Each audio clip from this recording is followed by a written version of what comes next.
Ahora es el turno del doctor Jorge Hernández López de CIBNOR. Nos acompaña el día de hoy del Centro de Investigaciones Biológicas del Noroeste. Bienvenido, doctor Hernández. El tema que nos estará tratando el día de hoy es el uso correcto de antimicrobianos, mitos y realidades.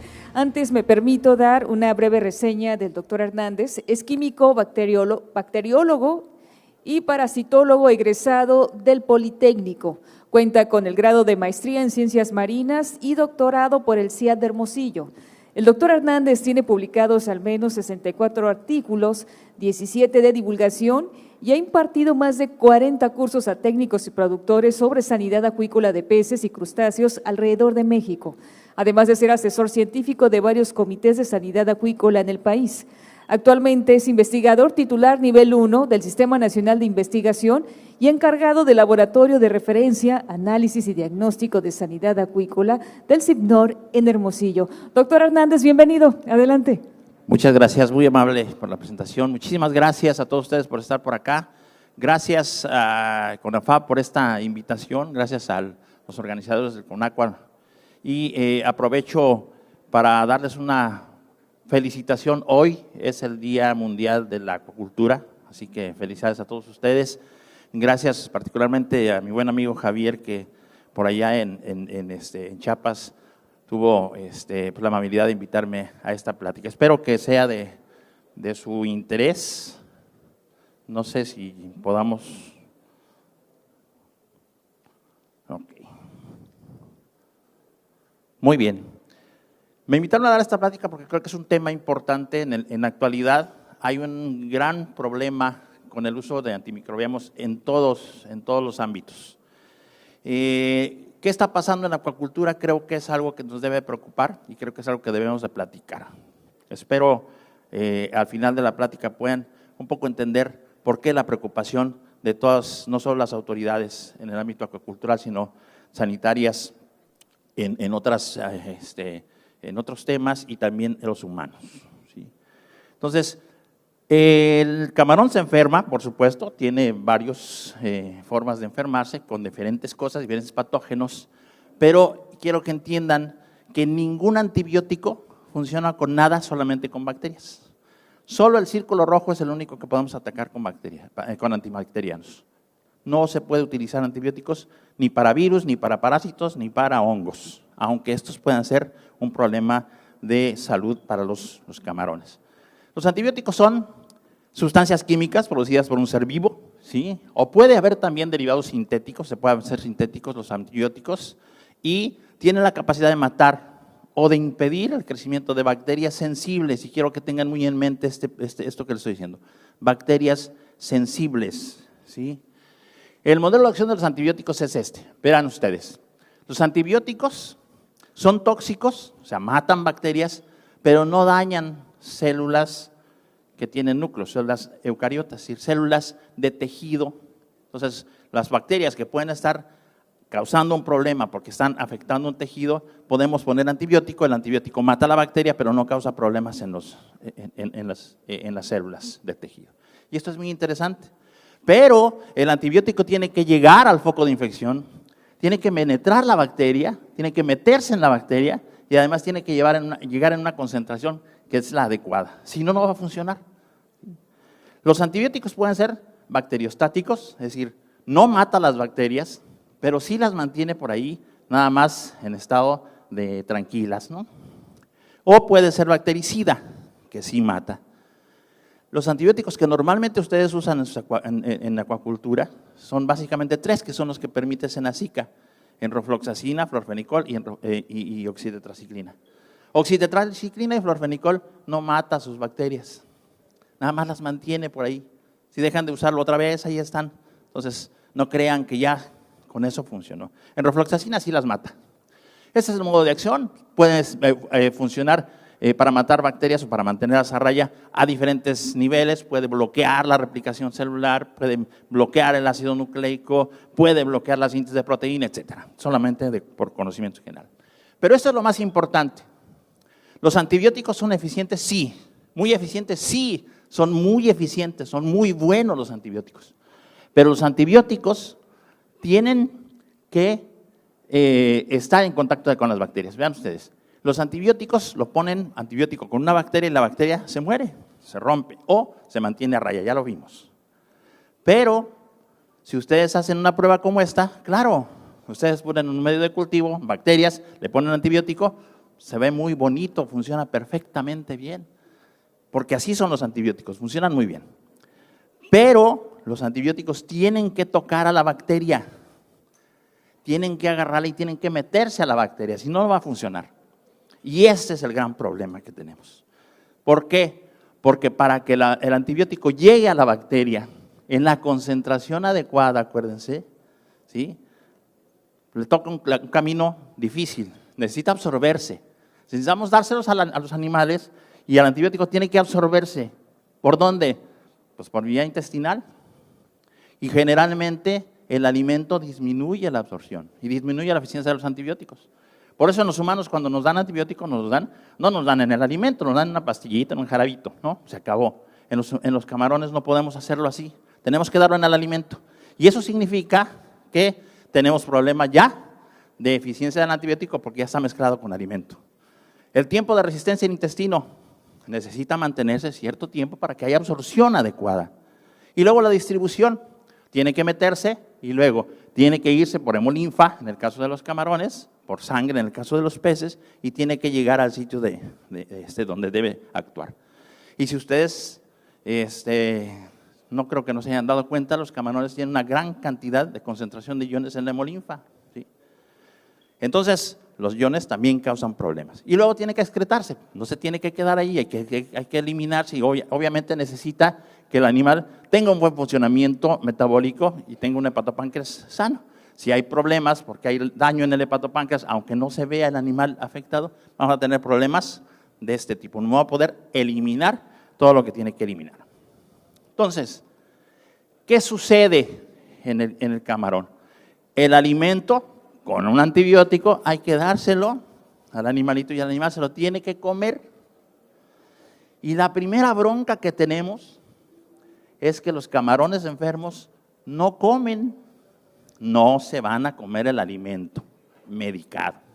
A lo mejor algunos otros se lo comen y lo único que vamos a estar causando en otros animales que están sanos es que cuando el antibiótico entre a su intestino, ¿sí?, la microbiota que está ahí también se va a dañar, porque los antibióticos no dañan bacterias malas, que muchas veces me dicen, es que va a matar Vibrio parahemolíticos. No, va a matar todo.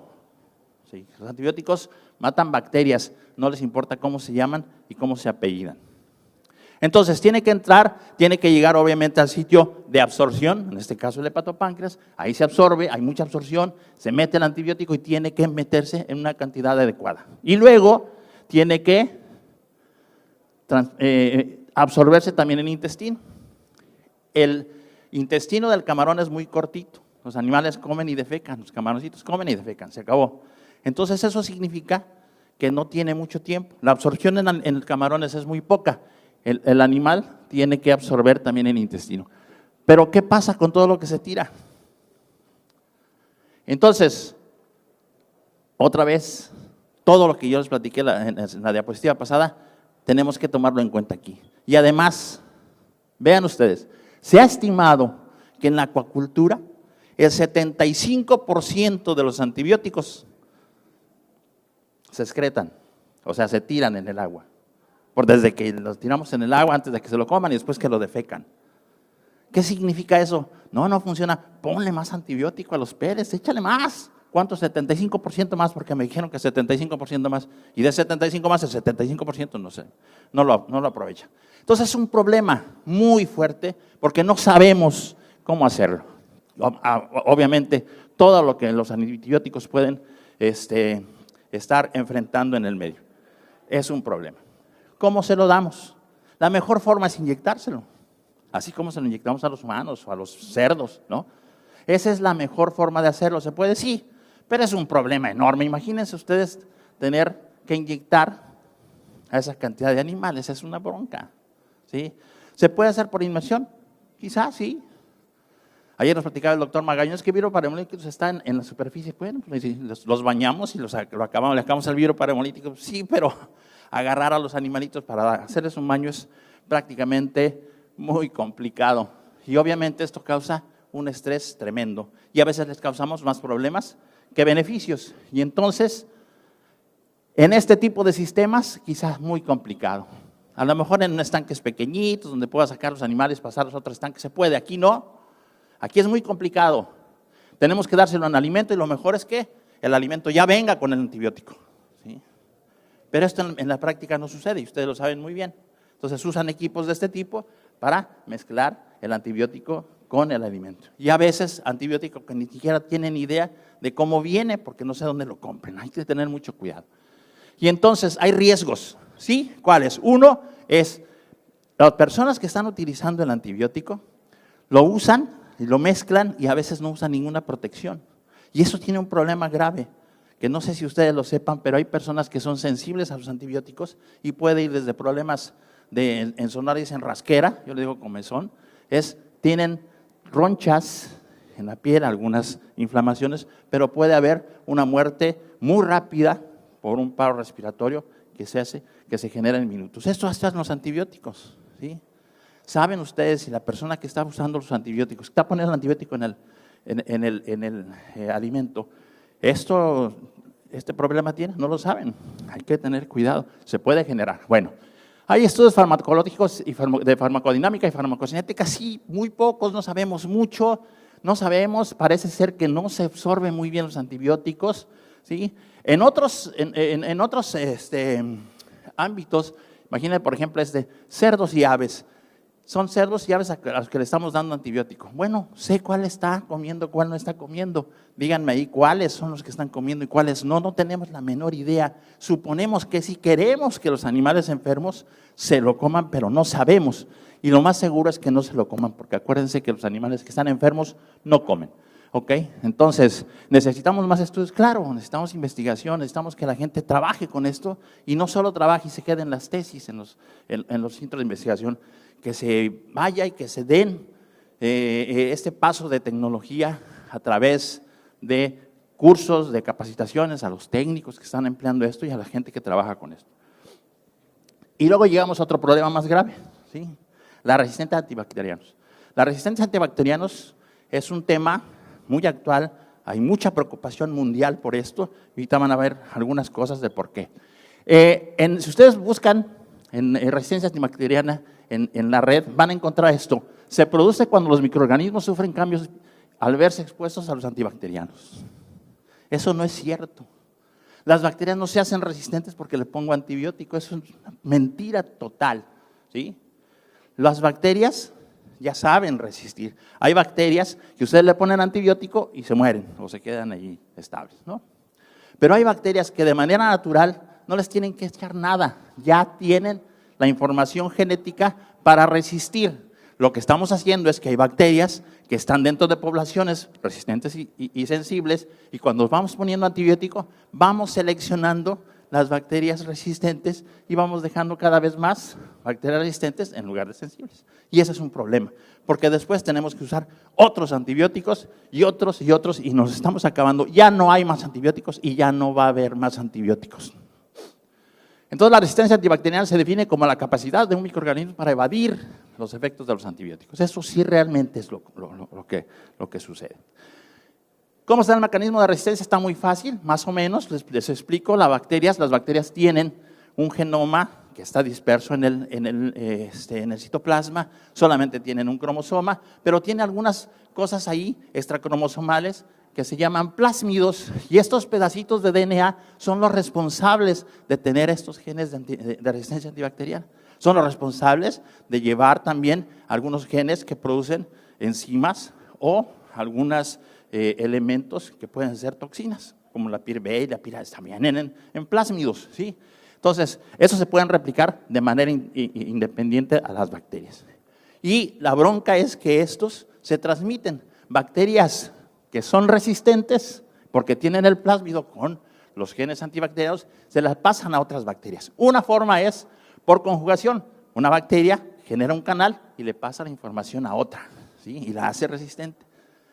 La transformación, esa es una bacteria que está por ahí con el gen de resistencia, se muere, se lisa, libera estos plásmidos y otra lo agarra, Los vibrios son muy ávidos de tomar, ¿sí?, este tipo de elementos del medio. Y la otra es por bacteriófagos. ¿Sí? Hay mucho, hasta ahorita de moda, hay que darle bacteriófagos. Bueno, esos también pueden llevar genes de resistencia, ojo, ¿sí? Y muchas otras cosas, ahorita lo vemos.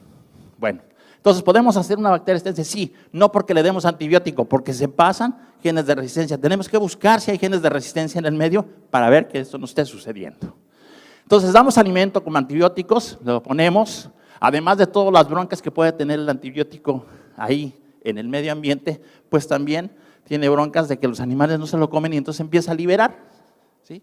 Y esta liberación, si lo hacemos constantemente, pues empieza a generar y a seleccionar bacterias que son resistentes. Y ahora encontramos una gran cantidad de resistencia en el medio acuático, ¿sí? Muy bien. Y luego nos dan cursos. La dosificación de antibióticos. ¿Cómo dosifican los antibióticos? Espero que estos cursos los den los médicos veterinarios, porque nadie de nosotros que no seamos médicos veterinarios podemos prescribir antibióticos, salvo los médicos humanos o los médicos veterinarios. Es un delito prescribir antibióticos si no son médicos o médicos veterinarios. Tengan mucho cuidado.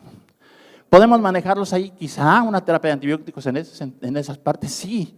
Aquí no, está complicado. Y aquí es un crimen estar utilizando antibióticos. ¿Lo estamos utilizando? Sí. ¿En México lo usamos? Sí. Ahí. ¿Y qué está pasando en México? Como en cualquier lado, los antibióticos no se quedan en las jaulas, se tiran al medio, ¿sí? ¿Cuáles han sido las consecuencias? En México hemos tenido problemas muy graves, sí. Esos son algunos datos que son muy recientes, se los comparto, ustedes tienen la primicia. Hemos trabajado con algunos comités de sanidad, nos han compartido algunas cepas y hemos analizado por las técnicas tradicionales que usamos para ver resistencia antibacteriana, como es esta de difusión en placa. Hemos encontrado, por ejemplo, resistencias tan altas, con más del 80% de las cepas que hemos analizado, resistencia a propenicol, ¿no? Como el 15% a rofloxacina y como el 50% a oxitetraciclina. Si ustedes suman todos los porcentajes, nos dan 100%, eso significa que algunos son resistentes a 2 o más, ¿sí? Hay que tener cuidado. En nuestro grupo estamos trabajando con una técnica nueva que esperamos funcione para buscar genes de resistencia antibacteriana, y es utilizando biología molecular, ¿no? Y entonces hemos estado trabajando en algunas granjas y hemos encontrado en la población general, no en una bacteria específica, traemos y metemos en estas plaquitas que ven ustedes ahí un poco de agua, crecen bacterias, toda la población, y vemos si hay genes de resistencia o no. Y esto es lo que hemos encontrado. Hemos encontrado una alta resistencia a florfenicol, si se fijan, más o menos parecida a lo que ya teníamos desde antes, a enrofloxacina y alto porcentaje de genes de resistencia de al menos 2 antibióticos. Todavía no trabajamos con oxitetraciclina porque nos falta tiempecito, pero ahí va, ¿sí? Pero esto está sucediendo y además hemos hecho algún trabajo y hemos encontrado una gran cantidad de resistencia antibacteriana en Streptococcus que hemos aislado de algunas granjas de tilapia. Y lo más grave, que realmente a mí me asustó, honestamente se los digo, es que encontramos una gran cantidad de resistencia, 100% de bacterias y de cepas aisladas de animales en unas granjas de tilapia. Ahí es resistente a oxitetraciclina. ¿Qué estamos haciendo con el medio si nos estamos contaminando? Porque el antibiótico no está metido en las jaulas, está en todos lados. ¿Qué hacemos? ¿Le estamos metiendo el antibiótico en nuestros estanques o lo estamos tirando en el medio? Ya sea que lo tiremos con agua o estamos sacando bacterias resistentes de nuestros estanques o lo estamos tirando directamente ahí y entonces tenemos un problema para la gente que está en contacto con esas aguas, con los productos que sacamos de ahí. Y ese es un problema muy grave a nivel de salud pública, ¿sí? Estos datos que tuvieron también, y agradezco a la Secretaría de Salud de Sonora que me permitió usar estos datos, esto es solamente en Hermosillo. El año pasado. Vean la cantidad de resistencia antibacteriana que hay. Y no les estoy diciendo que la acuacultura tenga la culpa de esto, pero seguramente estamos contribuyendo de alguna manera. Hay que tener mucho cuidado en el uso. No hay que solamente porque sí. Si nosotros vemos esto que los médicos veterinarios conocen como historia natural de la enfermedad, ¿sí?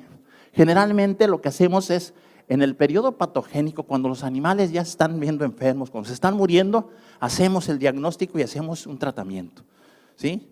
En acuacultura tratamos de hacer lo mismo, pero es bien complicado, porque cuando los animales ya tienen problemas, ya se ven mal, es bien difícil sacarlos de ese estatus, ¿sí? Muy difícil, ustedes lo saben. Entonces, sí, podemos hacerlo así, sí. El problema es que nosotros en acuacultura lo damos cuando sea.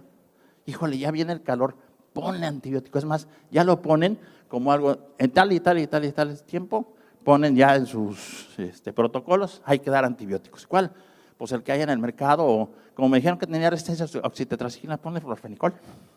Eso está haciendo mucho daño. Lo estamos usando donde sea como prevención, eso no funciona, no es eso. Hay que trabajar en este que se llama periodo prepatogénico, sí.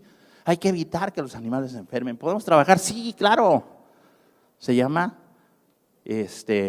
buenas prácticas, nada más, ¿sí? Entonces hay que tener mucho cuidado. Y además, ¿lo estamos haciendo aquí? Bueno, sí lo estamos, y lo estamos haciendo bien. Necesitamos hacer un diagnóstico, ir a la granja, ver si los animales se ven mal, hacer un diagnóstico clínico, llevar los animales, hacer la extracción, hacer la purificación de la bacteria, el aislamiento, la purificación y luego el antibiograma para decirles qué van a usar. Se tardan más o menos, con mucha velocidad, 5 días. Eso no se puede, los animales no pueden esperar 5 días, es muy complicado, ¿no? Y luego, los médicos veterinarios son los únicos que pueden hacer eso. Nadie más, señores. Métales más la bronca, todo lo que ya platicamos de cinética. Y hay quien dice que sí funcionan los antibióticos, claro. ¿Sí? No, claro que funcionan los antibióticos. Miren, les voy a platicar esta historia. Si ustedes tienen un estanque en equilibrio con bacterias, porque las bacterias están ahí. Hay muchos que me dicen, es que vamos a matar vibrios. ¿Para qué quieren matar a los vibrios? Tienen que matarlos. Nada más manténganlos tranquilos. Los vibrios no causan ningún problema si no los estresan a los vibrios también, ¿sí? Esto de la famosa vibrio para hemolíticos, que la toxina no la producen porque tengan que vivir. La producen cuando se estresan y la estresamos nosotros. Bueno, un estanque en equilibrio está así. Si yo lo desequilibro porque le meto mucho alimento de más, no tengo buenas prácticas de alimentación, se va, le meto melaza, que fomenta el crecimiento de bacterias, le meto cuanta cosa crean, ¿sí? Y entonces lo desequilibro. Y ese desequilibrio luego lo que da son infecciones, enfermedades, mortalidad, porque está desequilibrado. Tengo que equilibrar. Por supuesto, no sé si está desequilibrado si no mido. Tengo que estar midiendo, haciendo historial. Ya nos han platicado varias veces aquí que hay que tener un historial de calidad de agua. La concentración total de bacterias, no la de patógenos verdes y amarillas, no tiene sentido verdes y amarillas. La total, ¿cuántas bacterias hay? Había poquitas y se me están subiendo. Eso es un problema porque las bacterias consumen mucho oxígeno y producen muchos metabolitos tóxicos, muchos. No solo piraí, muchos. Entonces tenemos que tener cuidado, tenemos que tener un equilibrio, tenemos que saber cuándo está en equilibrio. Entonces imagínense ustedes que este estanque que está en desequilibrio, ponle antibiótico. Bueno, pongan el antibiótico. ¿Y qué está pasando con el antibiótico? Empieza a tirarse en el agua. ¿Y qué creen que pasa? Pues baja la carga bacteriana del agua, el estanque se aliviana otra vez, ¿sí? Se equilibra y los animales que no estaban enfermos, porque los enfermos seguramente se mueren, baja densidad, mejoran oxígeno, y los animales mejoran. Es que ya ves que funciona el antibiótico. No, funcionó para otras cosas. Es muy caro darle antibiótico a un estanque para recobrar el equilibrio. Creo que hay otras formas, ustedes saben más que yo de esto, pero creo que hay otras formas más baratas y más fáciles de hacerlo, porque esto nos cuesta mucho dinero y nos cuesta mucho ecológicamente hablando. Y nos está costando, ya lo ven, lo estamos haciendo mal. Alternativas, buen manejo, buena calidad de agua, nutrición, todo lo que ustedes ya saben, ¿sí? Hay algunas otras alternativas, sí, vacunas no existen, no sirven, en camarón no funcionan, ¿sí? El sistema inmune de camarón es diferente, no pueden a ustedes vacunar, eso no es cierto. Quien esté haciendo vacunas para camarón, no es cierto. Quizás sea otra cosa, pero no son vacunas. Probióticos y fagoterapia, los han estado usando mucho. Hay quienes usan nanopartículas para evitar que el medio ambiente dañe a los antibióticos antes de que los animales se lo coman, pero bueno, eso puede ser interesante. Probióticos y fagoterapia. ¿Alguien de ustedes sabe, quienes venden probióticos, que son bacterias, esas bacterias llevan genes de resistencia antibacterianos? Una de las hipótesis que tenemos de hace tiempo es que quizá esa famosa pir A y pir B que venía un plasmido, se la pasamos a los camarones, perdón, a los vibrios, cuando les metimos probióticos, porque normalmente esas toxinas vienen en bacterias que normalmente usamos como probióticos. Tengan cuidado. ¿Alguien lo ha medido? Nadie lo hemos medido. ¿Alguien ha medido si los fagos traen genes de resistencia a antibióticos? Nadie lo ha medido. Por otro lado, si usamos fagos, los fagos tienen que tocar a la bacteria para poderle inyectar su material genético. Otra vez, la misma historia. ¿En dónde se lo damos? En el agua. ¿Cómo va a entrar? En el alimento. ¿Cómo va a entrar? No es fácil. Si todo se metiera así nada más porque se mete, la hemolinfa de los camarones sería un caldo de cultivo de muchas cosas. Y no es así. No hay bacterias. No hay bacterias en hemolinfa. No hay nada, a menos que dejemos que se meta. Y se mete porque los dañamos, porque se dañan. Cuando hay una alta densidad, se lesionan, ¿sí? Cuando hay una cantidad excesiva de metabolitos tóxicos, se lesionan, ¿sí? La cutícula se lesiona, la capa mucosa se daña, todo eso. Y eso lo hacemos nosotros con el manejo. Hay que hacer un manejo adecuado. Entonces, buenas prácticas de manejo, por supuesto, medición constante de calidad de agua, y eso incluye medir bacterias totales, ¿sí? No tengan miedo, las verdes y las amarillas se modifican de acuerdo a la temperatura, a la concentración de materia orgánica que se va generando en el cultivo. No es que de pronto apareció, está bien mala, no son malas. Lo malo es el medio ambiente que les damos, y entonces cuando esas bacterias están ahí, que resisten más esas condiciones adversas, es cuando el camarón está más debilitado, porque son condiciones también de estrés del camarón. Entonces las bacterias que están ahí causan problemas, ¿sí? Entonces le damos y le achacamos un problema a una bacteria que a lo mejor ni tiene caso. El problema es que le dejamos que el cliente fuera muy sensible. Búsqueda de bacterias patógenas, hay que buscarlas, claro, se puede, hay que hacer vigilancia activa, ¿no? Comentaban aquí hace rato.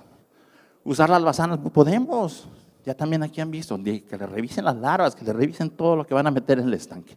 Y quizá todo esto que les estoy diciendo es tan trivial como decirles que se laven las manos o que usen cubrebocas, ¿sí? No, eso funciona.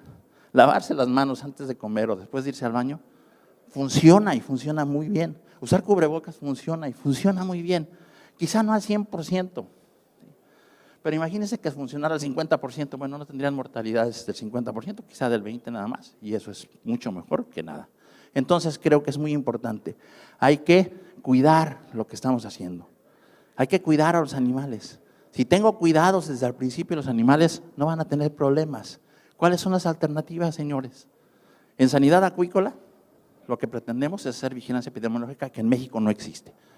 La vigilancia que hacemos en México es voy a ver de qué se están muriendo para tener al final del año una lista de cosas de qué pasó y en dónde fue, y con qué intensidad y con qué rapidez mataron a los animales. Eso no es vigilancia.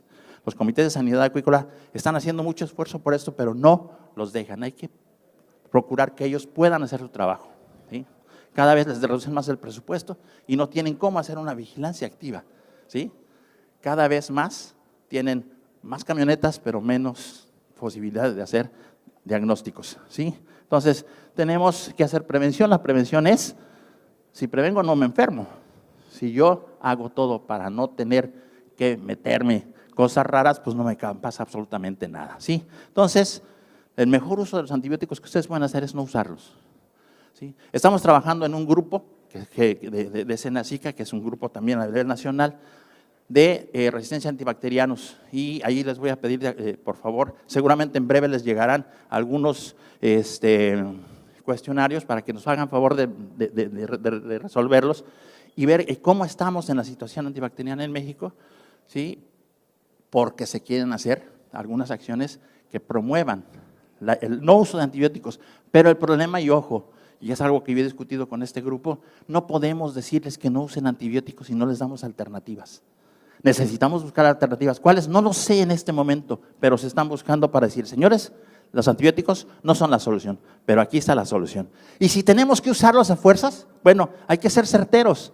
No podemos estar haciendo juego con esto, ¿sí? Porque estamos dañando de manera muy grave la salud ambiental, la salud animal y la salud humana, esto que se llama una sola salud, ¿de acuerdo? Entonces, eso es lo que te quería compartir con ustedes. Yo soy Jorge Hernández, trabajo en el Centro de Investigaciones Biológicas del Noroeste en Hermosillo. Ahí están mis datos.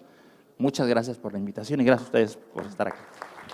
Doctor Hernández, muchas gracias por acompañarnos en este día aquí en Los Mochis, en el Congreso de Acuacultura de Camarón. Tenemos tiempo solamente para una pregunta. Vemos aquí un caballero, ok, aquí los acercamos.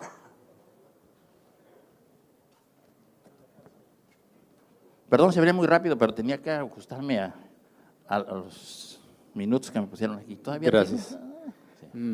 Una pregunta, hablaba de que las bacterias por sí solas en el estanque no dañan, sino que hay factores de estrés dentro del estanque que las afectan. ¿Nos podría aclarar un poco cuáles son esos factores de estrés?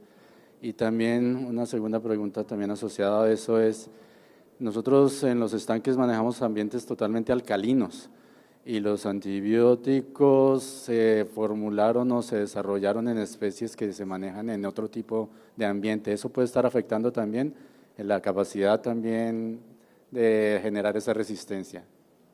Y lo último es, ¿cuál es el futuro de la bacteriología en los estanques? Que es lo que algunos granjeros han dejado de utilizar esos medios de vigilancia porque pues han tirado la toalla, ya sabes, tantos datos, tanta información que no sabes qué hacer con ella. ¿Cuál es el futuro, la biología molecular o cuál es la orientación que usted en su experiencia nos podría dar?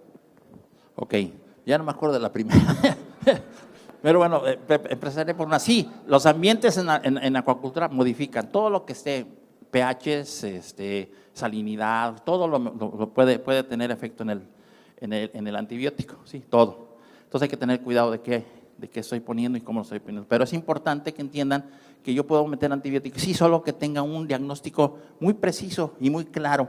Y además, cuando yo le digo que el antibiograma se ve mucho, eso no es lo que está sucediendo en la vida real. Eso no tiene nada que ver lo que le sale en el antibiograma con lo que va a pasar en el medio, ¿sí? Esa es una parte. Y la otra, la primera era, ¿cuál era? Si la resistencia… Sí, era los factores de estrés Okay. de las bacterias dentro del estanque. Los factores de estrés, ¿sí?, son los mismos que estresan a los animales, a los camarones, a lo que sea. Si yo tengo una zona de confort con una temperatura adecuada, salinidad adecuada, ahí viven las bacterias. Los virus viven en ese ambiente, en el mismo que viven los camarones, y no pasa nada. Cuando empieza a haber estrés, concentración elevada de nutrientes, concentración elevada de materia orgánica, cambios de pH, temperaturas, salinidades, pues eso hace que el medio sea agresivo y se vienen muriendo algunas bacterias que no resisten esos ambientes, por eso cambian de verdes a amarillas, ustedes se asustan. No, es una sucesión natural, pero esas condiciones de estrés, de pronto las bacterias lo sensan como un estímulo que deben de hacer algo para sobrevivir, y entonces producen cosas, ¿sí?, para matar otras bacterias o para hacer otra cosita y mantener ellos su confort. Eso es lo que pasa. Entonces, usted estresa a la bacteria produce cosas. La bacteria no necesita producir una toxina para poder vivir, ¿sí? Si fuera una enzima necesaria para su vida, la produciría siempre, pero no la produce siempre. La tiene ahí, si la necesita la usa, si no, no pasa nada. Es el caso, por ejemplo, de los genes antibacterianos. Si no los usa, no va a pasar nada, pero si yo le pongo antibiótico, pues se tiene que defender. Entonces lo genera ciertos elementos para evitar el antibiótico. Entonces, el estrés en general del estanque, ¿sí?, genera ese estrés también en las bacterias. Entonces hay que tener mucho cuidado. Y la otra era… La visión a futuro de esto, ¿la biología molecular puede ser la solución? Sí, de esto? la biología molecular no es que sea la solución, es una alternativa interesante, y les voy a decir por qué. Quizá esto de hacer las antibiogramas y esto es muy rápido y quizá muy barato, pero la biología molecular nos va a ayudar para otras cosas. Por ejemplo, no necesariamente tengo que saber si hay un gen de resistencia en el vibrio parahemolítico, la cepa que está en tal parte. ¿Qué tengo en mi estanque? ¿Tengo resistencia en general? Se puede pasar la resistencia de una a otra, hay que tener cuidado, cómo ando, ¿sí? Y la otra es, hay bacterias que son de muy difícil cultivo o no se pueden cultivar. El 95% de las bacterias que existen en el mundo no se cultivan, no las vemos. Y ahí están, y ustedes creen que no estén causando problemas, claro, pero como no las vemos, le echamos la culpa a vibrio parahemolítico, es más fácil, a mí que ya es el famoso, ¿no? Entonces, hay broncas, sí. Con la biología molecular yo puedo saber si hay resistencia en todo. Por ejemplo, el NHP, que es una bacteria que está metida en el hepatopáncreas, ¿no? Está metida en las células del hepatopáncreas. ¿Se puede cultivar? No. Pero sí puedo saber si tiene genes de resistencia y si está resistiendo a lo que ustedes están dando. Por el otro método no, es imposible. En el caso de humanos lo estamos generando, por ejemplo, en el caso de bovinos, por ejemplo, para bacterias muy complicadas como Mycobacterium, por ejemplo. Los resultados de Mycobacterium me los entregan en un mes o dos, porque así crece la bacteria. No, pues de aquí entonces ya se murieron. Es desde antes. Yo puedo saber si está el Mycobacterium y si tiene resistencia a qué, con biología molecular. Puede ser una herramienta muy interesante, no es que sea la solución, pero es una herramienta que creo puede ser muy importante para mejorar tiempos de respuesta. ¿Sí? Si es con esto yo puedo saber si tienen o no, cuánto, y no tengo que esperarme 5 días, en un día le digo. Entonces creo que son herramientas que se van generando como una alternativa interesante para mejorar los datos que les damos a ustedes para que tomen decisiones lo más certeras posible. Doctor, muchas gracias por su Muchas gracias a participación ustedes. en Conagua. No se nos vaya. El Congreso de Acuacultura de Camarón tiene un obsequio para usted, un presente en agradecimiento por formar parte de este ciclo de conferencias. Y si nos regala la fotografía también, por favor.